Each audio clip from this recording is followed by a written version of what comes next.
Hi, this is Brennan Davis from Bedrock Games and the Bedrock blog, and I'm here with Lady Chow Fung and Adam, and we're here for another episode of Wuxia Weekend to talk about the movie Brotherhood of Blades, a 2014 film directed by Liu Yang, and it's I don't know, I'm just going to throw it to you guys immediately. What would you describe this movie as?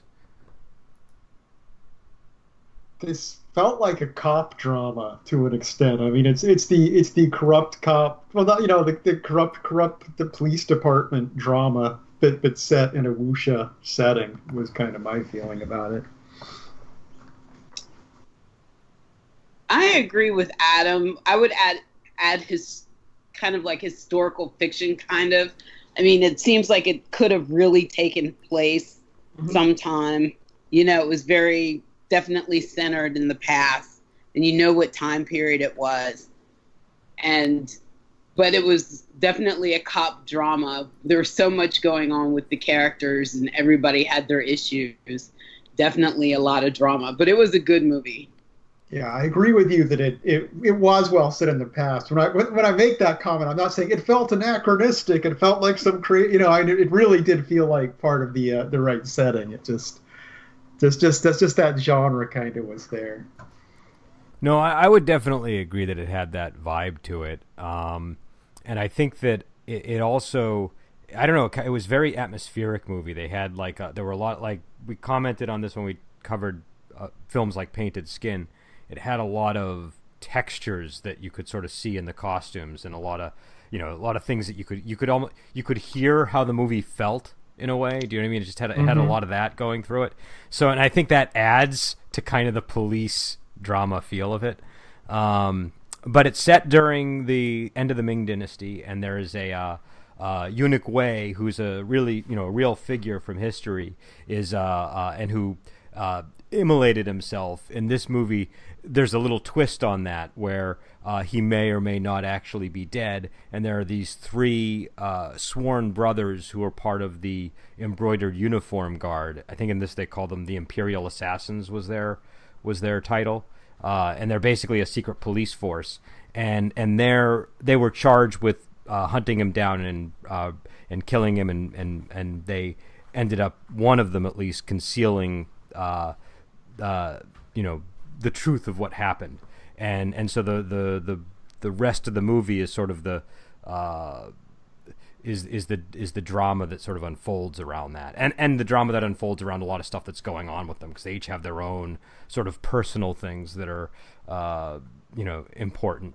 So I'm curious, what were there any characters that really stuck out for you guys that you preferred, or that you thought were more interesting than others? I thought all three of the police officers, or the Imperial Assassins, were very intriguing characters. But my favorite of the three was Jin. You say it, Jin. Oh,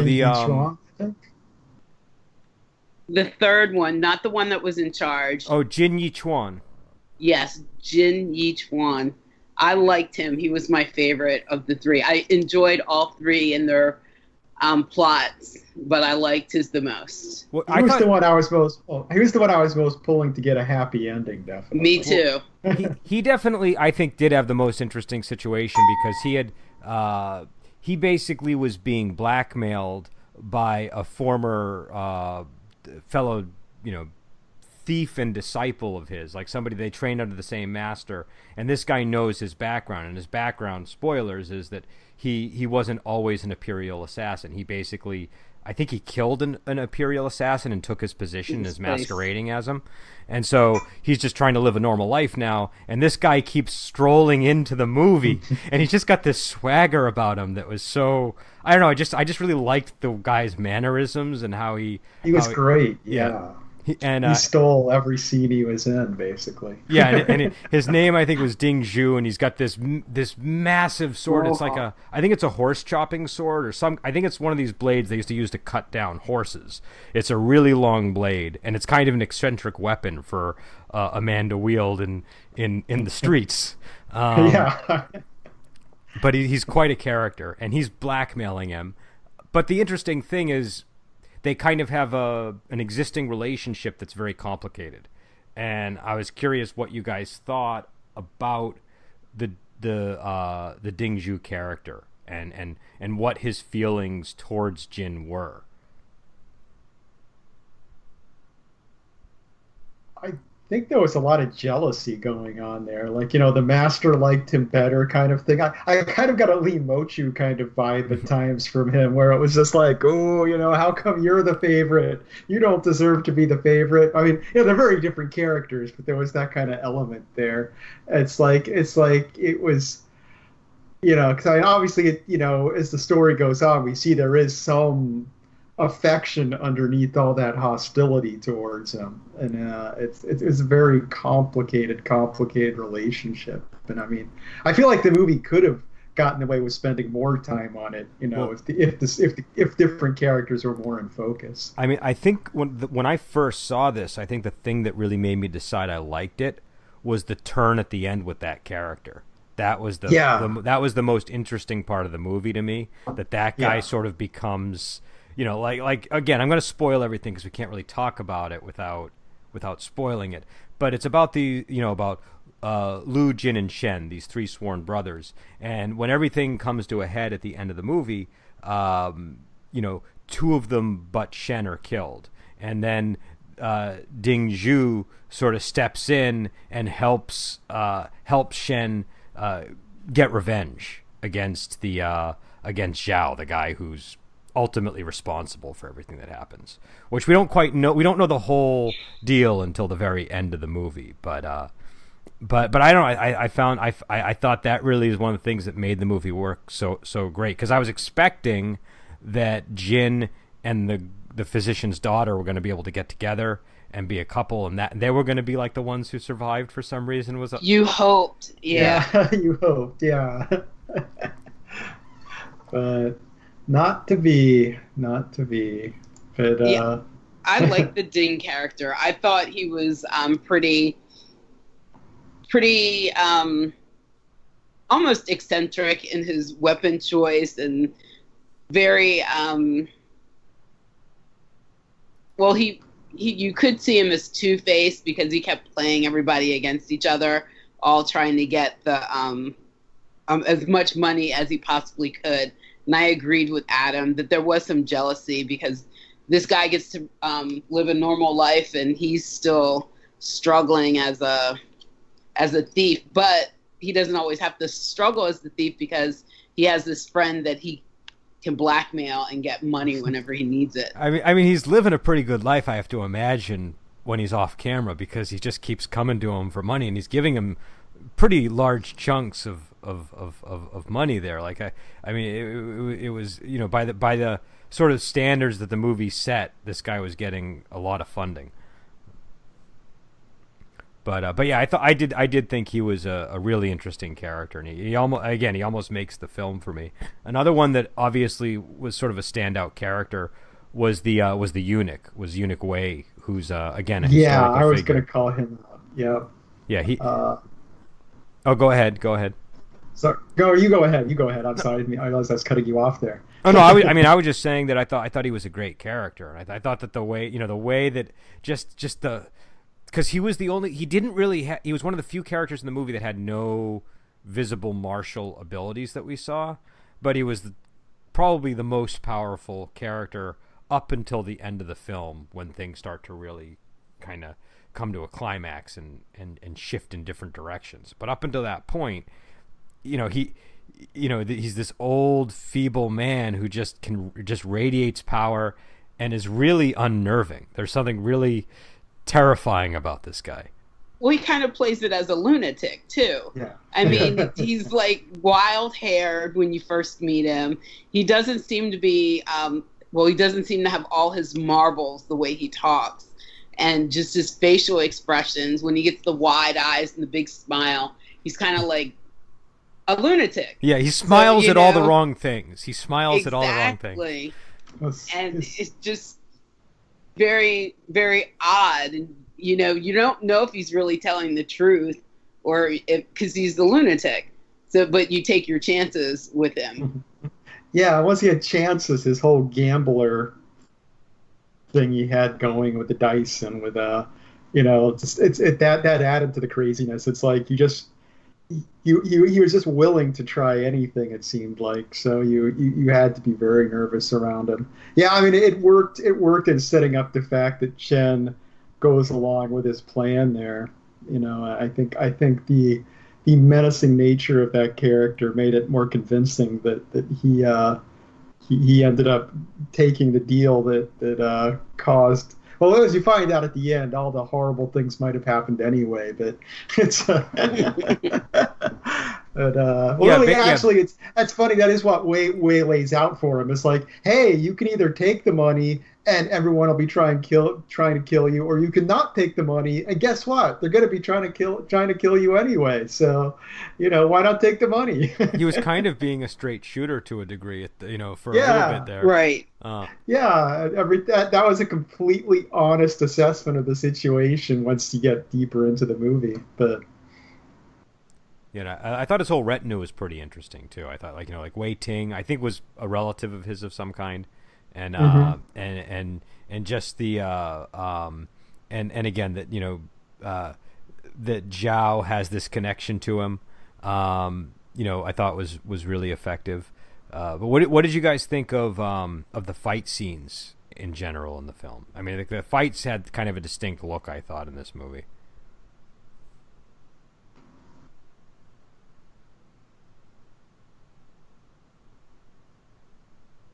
On the whole, I like the fight scenes. They, I felt like the first scene I was a little concerned. It was a little too jump cutty for me. I was like, I can't specifically remember what the context was, but as we got into some of the other fight scenes, when they go at the raid on the inn, I felt there was more actual action and it became a little more coherent, and I began to like it more. But they had a lot of style to them, even regarding that too. Yeah, I thought they were very stylized, but very grounded. There wasn't a lot of, there wasn't any of the, the jumping around and the slow motion in the air and everything. It just was so realistic in the way that it was presented. And it was, you could tell, it seemed that you could tell that there were some of them were better than others with wielding their weapons, but they all looked very well choreographed and did a good job with what they had. Yeah, I would agree with that. I think that it's the kind of movie that's sort of like in some ways similar to Bride with White Hair, where a lot of the how effective the fighting is in the presentation of it. Even if you suspect maybe this actor isn't as well trained as that actor, the way that they cut it up and the way that they shot it and the way that they planned it ended up looking good. And I think also, like you were saying, it's I mean, they have lightness kung fu in there, but it's grounded. It feels like there's gravity to it, and it's not quite as I mean, there definitely seemed to be wires at time, but I had trouble like really picking those scenes out. Like it just seemed to be a subtle complement to what was going on, and the camera would move in such a way that it was a little hard to track exactly. Like where the special effect began and where the wire work began and where the actors' abilities began. But what did you guys think of the of that scene when they went to official Jan's residence to arrest him, and they were sort of set up by the commander?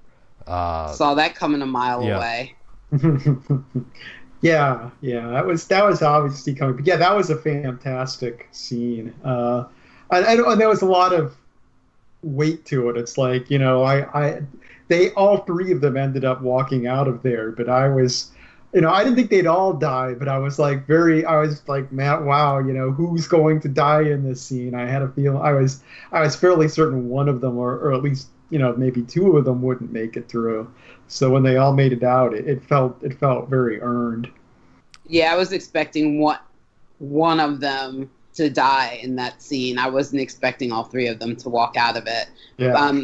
Even though you could see the setup happening and that they were all going to be trapped in there, definitely one of them was going to have to die in order for the other two, well, this was my opinion, the other two to, come really together and take on everybody else and wipe everybody else out and live happily ever after. So the two that I actually thought were going to live were Jin and Shen, because they both had women in the movie. So I was hoping for two happy endings here. But yeah, no, that didn't happen.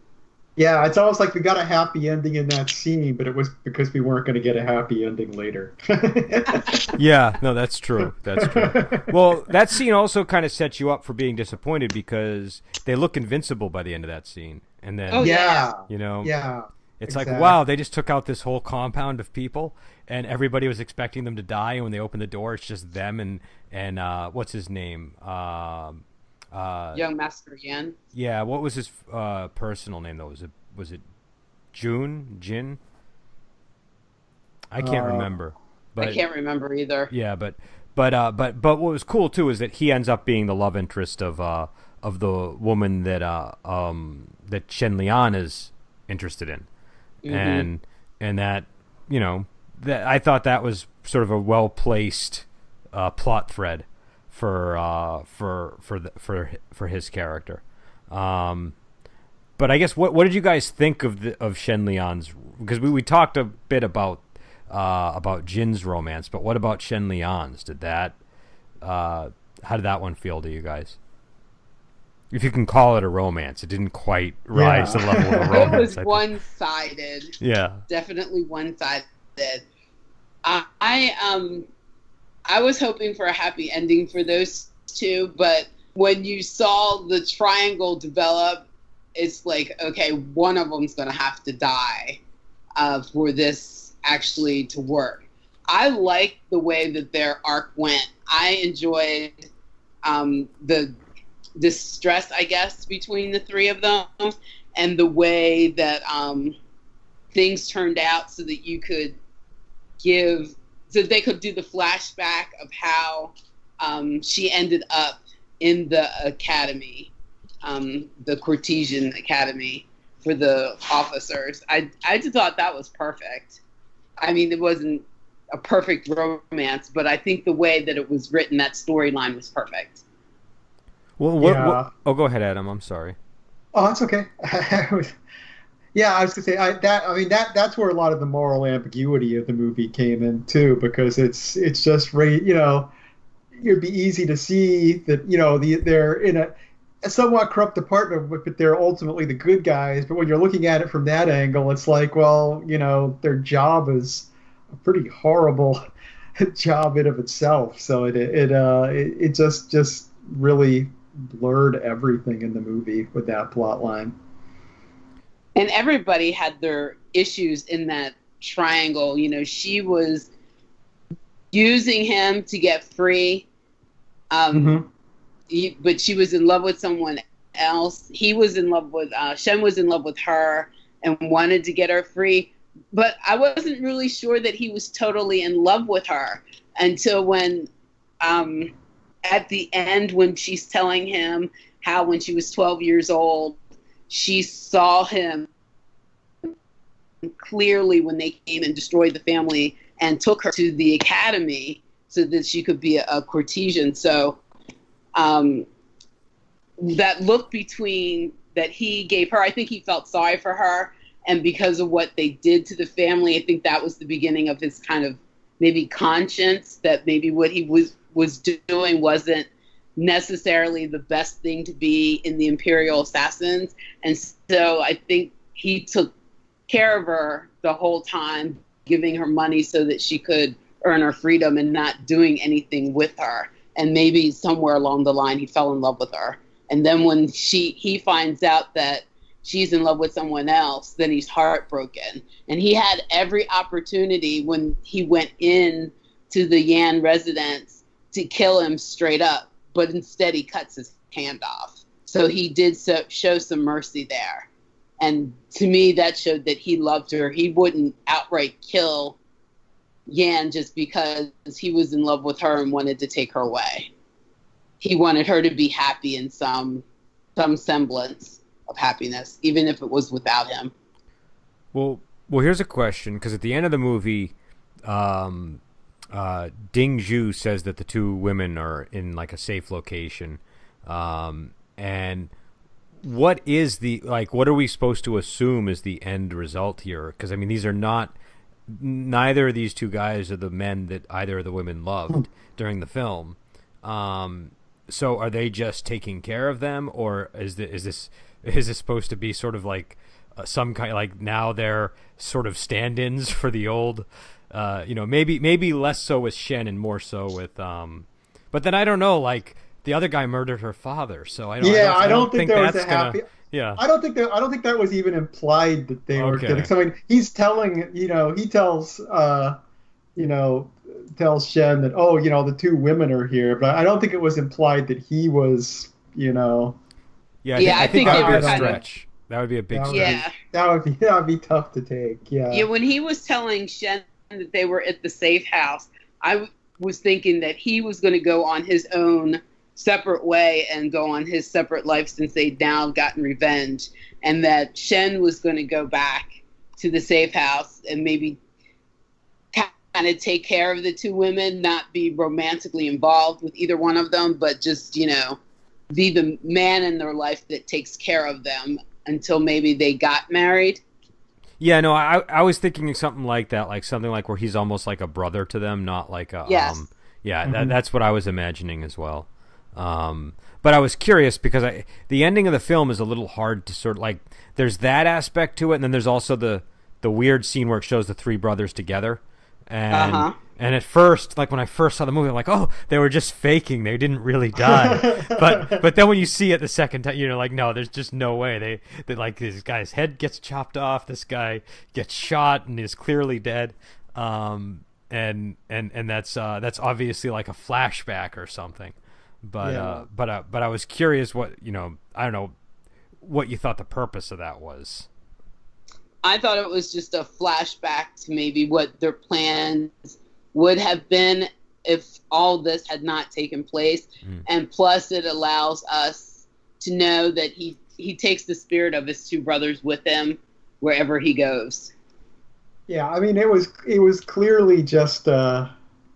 I kind of felt that scene was kind of tipping a little too much into sentimentality, because it's like I was already kind of like sad about everything that happened. And I was like, oh, look back when they were happy, just a few days ago, and they were all brothers together. It was. It was kind of like at the end of a horror movie, where early in the horror movie they'll take a group photo together, and then they'll show the group photo at the end of the movie after almost everyone's dead. Or if you've seen it, the film Grave of the Fireflies, where they show the little sister, the montage of the little sister, which I mean, obviously that's got a little bit more emotional punch. That's a whole other level of punch there, but but it's that same kind of technique. Which is terrible, because I had just finished crying from when Jin died, and I was happy that they got the revenge, and then you see the brothers back together again, and then I'm crying all over again. Yeah, I think it definitely was kind of heavy at the end there with that. What about Zhao? We haven't really talked about Zhao. The I guess he's the villain of the movie, if the movie has one. He kind of reminded me of what's his name from Return of Condor Heroes, Adam. The character who like I don't know why I'm blanking on his name, but he's one of the two Taoist priests that are kind of villainous, that are at Chuanzhen sect. And the one who he joins with the Mongols. He joins, this, because that scene at the end when he's got the fur hat on. And the Manchurians arrive, and he takes off his hat, and he's got the Manchurian hairdo, and they just look at him like, oh, you're like, he's clearly seriously, guy, come on. No, that's a good comparison there. I mean, he is. I mean, obviously, Wei is kind of the mastermind villain through a lot of the movie, but he's not directly involved in the way that Zhao is. Zhao is the direct villain that is directly the cause of our main character's problems in this movie. So yeah, I'd consider him the real villain of the Yeah. piece. No, Yeah, I agree with Adam. Zhao just he pulled everybody's strings, to say the least, in this one. He was definitely the puppet master that got just crazy. He just was, I guess, power hungry. He wanted to, keep his power no matter what, and to kill your old master just is a sign that you definitely are a crazed, power hungry person. Just to keep what you got, and it's just, he was definitely the villain. I feel like they kept their cards close to their chest with him, though, for much of the movie, because he seemed like at times it seemed like he wasn't willing. Like it seemed like he was reluctantly betraying the three sworn brothers in the film. Yes, and then but then it becomes clear, no, he wasn't. He was basically going to kill them no matter what by the end of the movie. I think the reluctance, like you do read reluctance in it, but I think the reluctance is, look, Wei, you lost. I've successfully switched and survived you losing. Don't screw this up for me by sticking on. His reluctance is he doesn't want anything more to do with Wei. It's like, I don't want to be on the losing team here. So yeah, it wasn't moral reluctance. It was just, man, I don't want to be in your mess. Just go away and die. Yeah. But what about the scene where he actually personally tries to murder them? Why do you think he did it himself? Because I thought about that. Because he should have sent somebody, right? Like, yeah, it is. Well, I don't know. Maybe it is because he doesn't want any connection to Wei, and it's like he wanted to get this done as quickly and quietly as possible. It's like anyone he sent would be a loose thread. It's like if he could have just bumped them off himself, it would have been a clean assassination. There would have been nothing left to clean up. It's like it would have been cutting a few threads, leaving a few more threads dangling if he sent people. Yeah, I agree with Adam. He had to take them out himself in order for there to be no evidence and no one left to talk, because eventually people do start talking and things get out. So he had to tidy up all the loose ends, and the only way to do that was for him to do it himself. and what about the because we haven't really talked about him. What about Lou? I know he's not really like he's not like the most. He's kind of a soft-spoken character and doesn't really stand out by design. But any thoughts on Lou, the one who's trying to sort of bribe his way into a promotion through most of the movie? The scene where he does get his promotion at the dinner and everything it's a pretty devastating scene when he realizes it's like he's like been kind of unaware of what's really been going on around him, and it's like all the pieces just kind of fall together, and he realizes what a horrible situation he's in. That was a fantastic scene, one of the best scenes in the whole movie. Yeah, I agree. I kind of felt sorry for him at that moment, but he was pretty clueless. I mean, he was doing all these not little jobs, but major jobs to get the credits. The more credits he got, he figured the more likely to get the promotion. Plus, he was greasing the palms of his superiors. Those things together, he was definitely going to get a promotion. Plus, he was badgered by his mom at home, who wanted him to get the promotion. It made me wonder if he was like the only child at home, or if he was the last child at home, or I don't know. It just made me really wonder what his home life was, that he kind of had to do all these things to stand out, to get attention. And then the one thing that he did that was kind of redemptive was he kind of took the blame for everything, which then he was executed for. I mean, I thought he was the most honorable character by the end of the movie for that reason, that he, he just, I mean, that was taking on a lot. And And he also kind of maintained his own personal, sense of honor there too. Because I think also for him, I think that position meant more to him than it did to the other characters. I think it wasn't just because of his mom. I think because they mentioned that I know that he said that his mom was when he went to the commander and was pestering him about the promotion. He said, well, my mom keeps asking me, but I think he only said that after he was forced to apologize because the guy was getting fed up with him. But when he mentioned that, he said that his mom was pushing him because I think she wanted him to get his father's old position. So He must have had some kind of similar post. So I'm guessing this had more personal meaning for him than the other two. Shen Lian seemed pretty, I don't know, jaded by his whole experience, and Jin was almost too innocent for a guy who was like formerly a thief and murdered a man and replaced him. he was strangely innocent in his demeanor. But I also think his hidden illness might have had something to do with it too, because he kept coughing and everything after fights and coughing up blood and going to see the doctor. I think probably ending up with this mysterious illness kind of changed his perspective a little bit on things, and maybe that's why he killed the Imperial assassin and decided to take his place or whatever. I don't know. But I think that mystery illness that was never really brought to the forefront, that just kept lingering the whole time, had something to do with his demeanor. Yeah, because all we know is his lungs were deteriorating. Was that the only information we really got on it from the physician? Yes. Yeah, I'm wondering if that was supposed to be a lethal thing, like he was gonna, like, he did almost seem like, by the end, like maybe he was going to die anyways.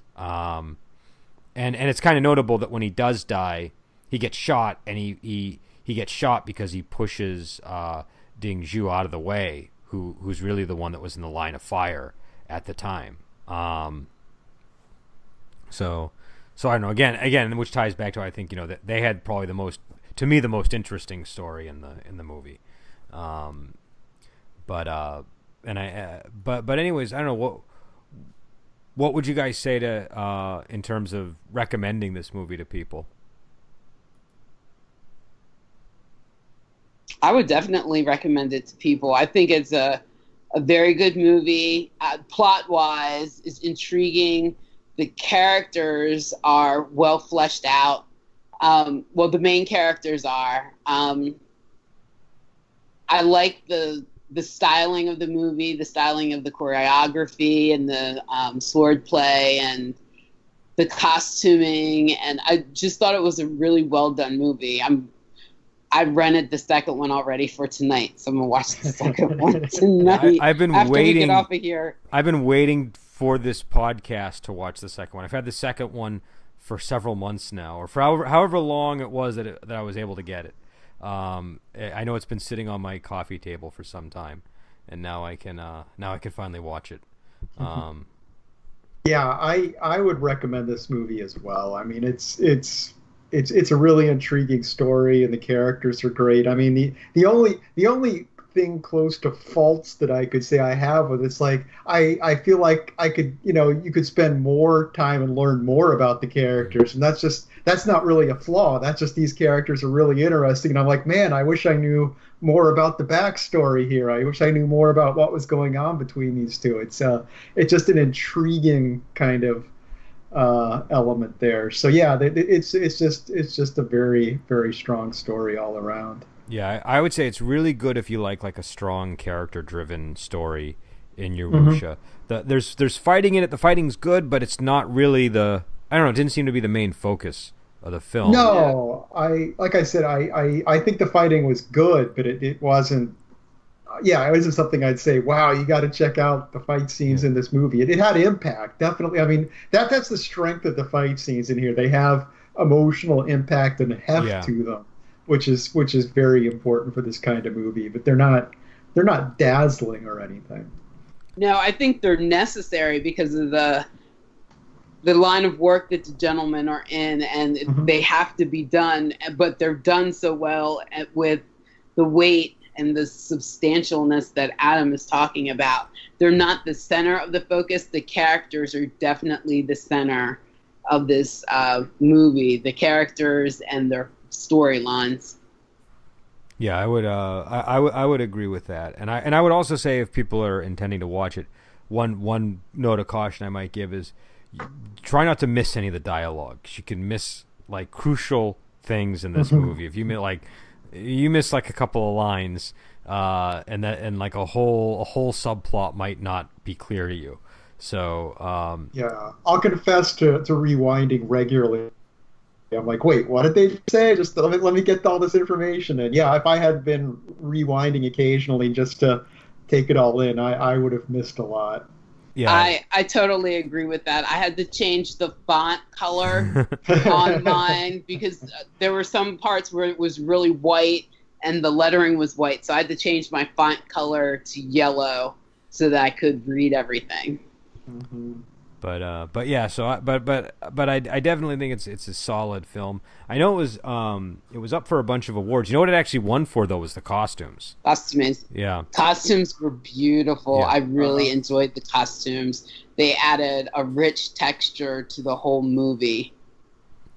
Yeah, what would you do? The costumes were interesting because I mean they're supposed to be the embroidered uniform guards, so you're expecting something impressive, and I thought they did a really good job because it's you get that sort of, you had sort of the patterning on them, but you also had I don't know, there was something very like, this is serious business about the uniforms as well. They weren't purely decorative.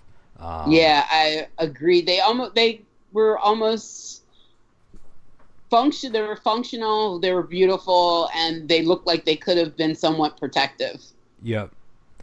And like I said, they do a really good job with the sound effects so that you can like sort of, what the fabrics in this movie feel like based on the sounds that are going on in the film, which I don't know, I always find that kind of entertaining. Just, it just kind of helps sort of build the sense of the world that you're in.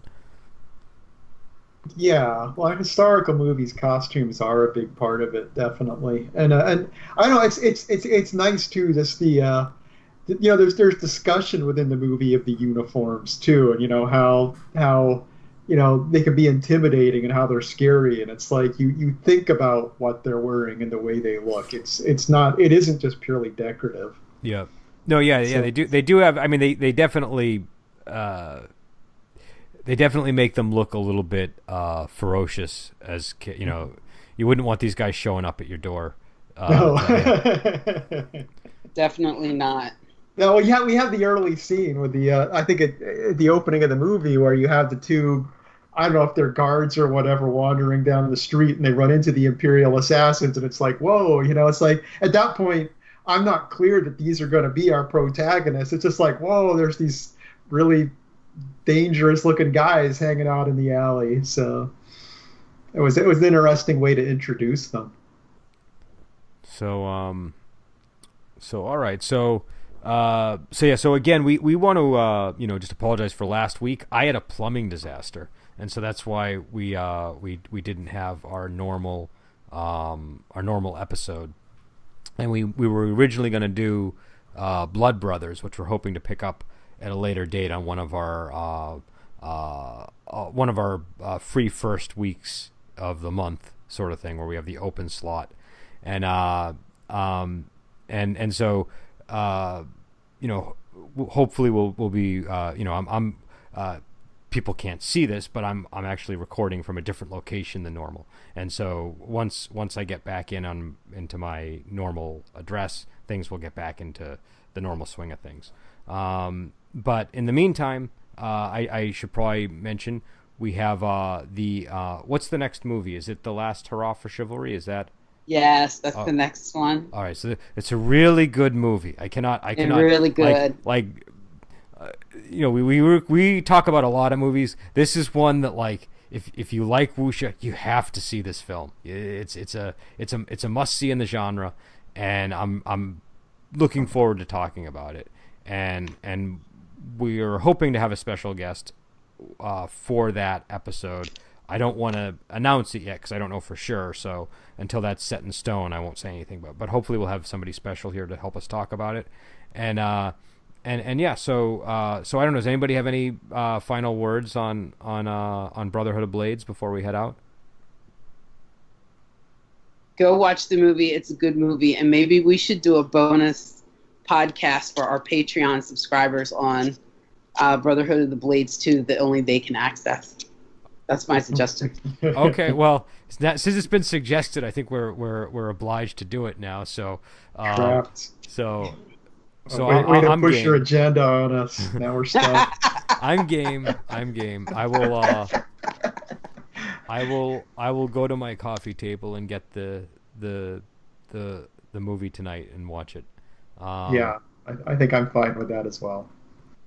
All right. So we will let everybody go, and we will be back next week with last hurrah for chivalry. And until then, we will talk to you later.